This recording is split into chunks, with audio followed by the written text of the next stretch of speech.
Okay, hello everyone.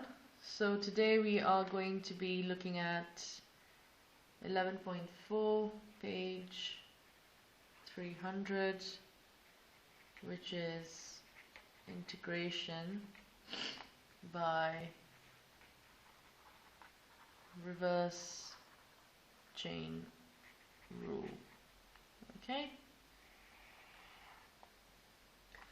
So basically, the reverse chain rule actually just says that if a function is written in this form, okay, then you can use the reverse chain rule. You can integrate it by using the reverse chain rule. So what we mean by that is if we've got a derivative of the denominator as a numerator of in the function, then we can use the reverse chain rule. Okay, so example 1, let's have a look what I mean by that. So the question is, find the integral of 2x over x squared plus 1 dx. Okay, so what we're going to do is, I personally use the substitution method for this as well. Okay, because I find it much easier, and students, when they have got that nice written method, then they're less likely to make mistakes. Okay, and what I mean by that is, we are going to let u equals x squared plus 1. So we say let u equals x squared plus 1, and then what I do is I differentiate this.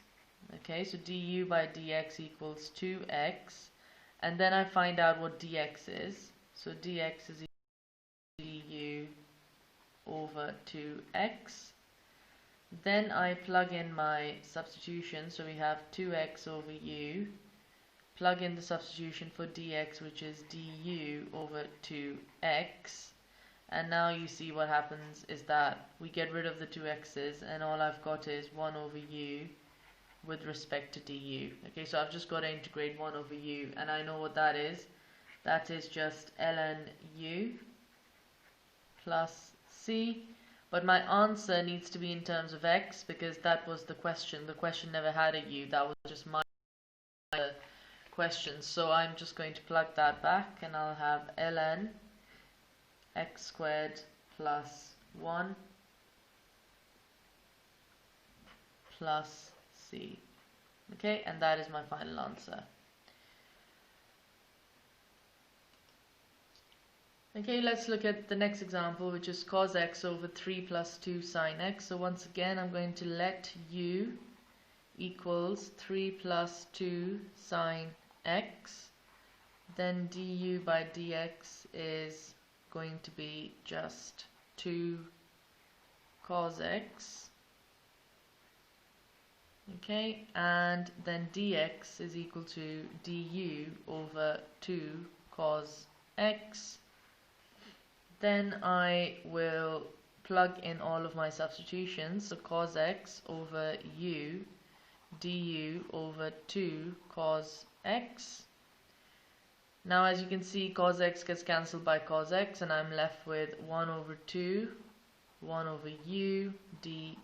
Okay, because 2 is a constant, I can pull it out, and then I'm just integrating 1 over u, which is going to give me half ln u plus c, and then I'm going to put my u back, which is going to give me half ln 3 plus 2 sine x plus c. Okay, next example is this. Here again, I'm going to do this by substitution. So I'm going to call u equals sine x. Then du by dx gives me cos x.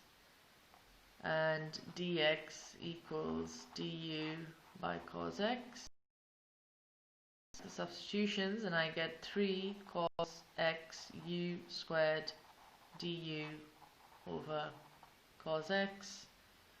Cos x gets cancelled by this cos x, and I'm left with 3 u squared du.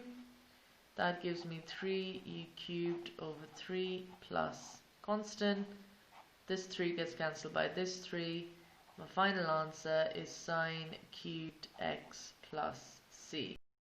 Now another really interesting thing to note here is that if I'm integrating this, and if I've got the derivative of this bit of the function being multiplied by it, then I can just simply integrate sine squared x as if it was, let's say, u squared. Okay, that's exactly what happened here.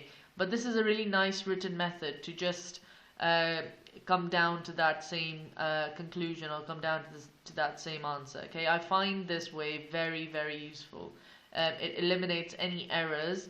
And in the textbook they talk about integrating by inspection, and I would highly sort of avoid using that method, because with the inspection students often get the constant wrong where they have to adjust their final answer. Okay, they sometimes divide if they have to multiply, or the other way around. So this method actually eliminates all of those errors. Okay, now let's have a look at your next example. And I've got to integrate x times x squared plus 5 cubed. Okay, and I'm going to call this u. So u equals x squared plus 5. du by dx equals 2x. And now, as you can guess what's going to happen. The x's are going to get cancelled out, and that's exactly what we want.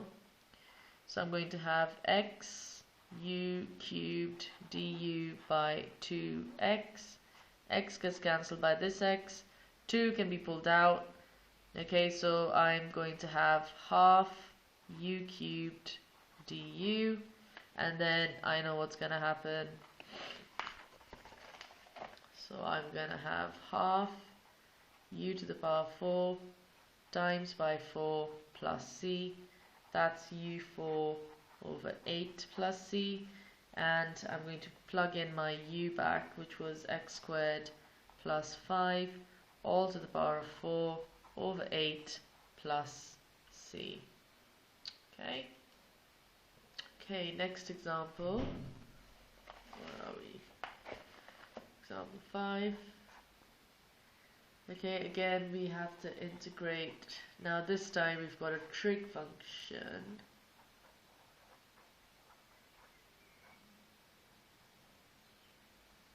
Okay, and again what I'm going to do is make this as my u. So let u equals 2 plus cot x. So du by dx is equal to minus cosec squared x. Okay, so you see where we're going with this. Dx equals du over minus cosec squared x. Put in your substitutions, you're going to get cosec squared over u cubed multiplied by du over minus cosec squared x. They get cancelled out.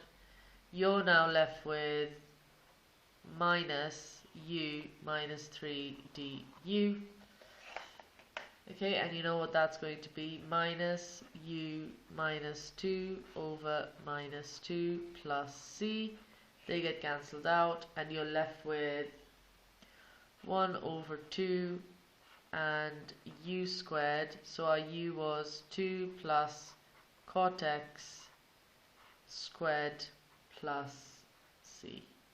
Okay, and that is your final answer there. And now we're on to example 6. Okay, now for this question, there are actually two ways of doing it. Okay, and I'm going to show you both the ways. So way 1 is the way that your book does it. Okay, so we want to integrate this, and we're going to call our u sec x. Okay, so then du by dx is sec x tan x.